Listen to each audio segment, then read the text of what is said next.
नमस्कार काकाजी.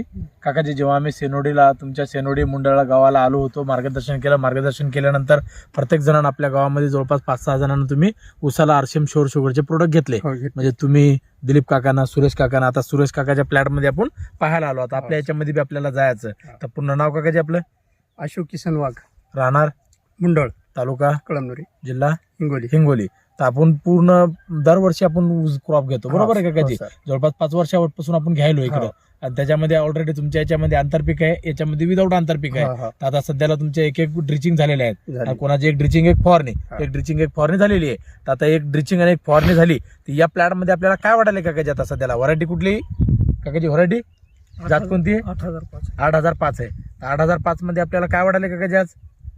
फुटवे गिटे आहेत ना. हा, म्हणजे फुटवे पण चांगल्या प्रकारचं करणं चालू आहे का नाही? फुटव्याचं अजून सिच्युएशन, फुटव्याची फवारणी तर आपली करायचीच बाकी. अजून एक फक्त आपल्याला जमिनीची ट्रीटमेंट केली आपण आणि एक स्प्रे केला फक्त आपण. 2च स्प्रे मध्ये, एक स्प्रे आणि एक ड्रिचिंग मध्ये आपल्याला वाढ एक सारखी दिसायली प्लॅट मध्ये पूर्ण.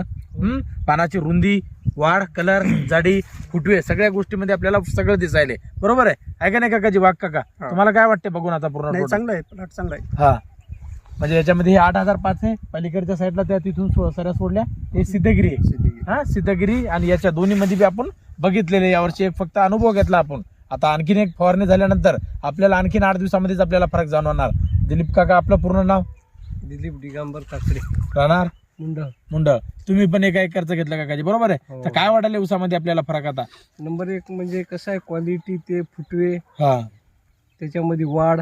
हा, क्वालिटी मध्ये म्हणजे वाढ झाली, फुटव्यामध्ये वाढ झाली आहे का नाही? कलर मध्ये पूर्ण टोटल आहे. आणि विशेष म्हणजे जे मर लागायला पाहिजे, या पिरियडला मर लागते उसाला, तरी मर पण नाही आहे का नाही? पण पूर्ण कसं आहे, कुठं कुठं असे पोंगे उपसून येतात.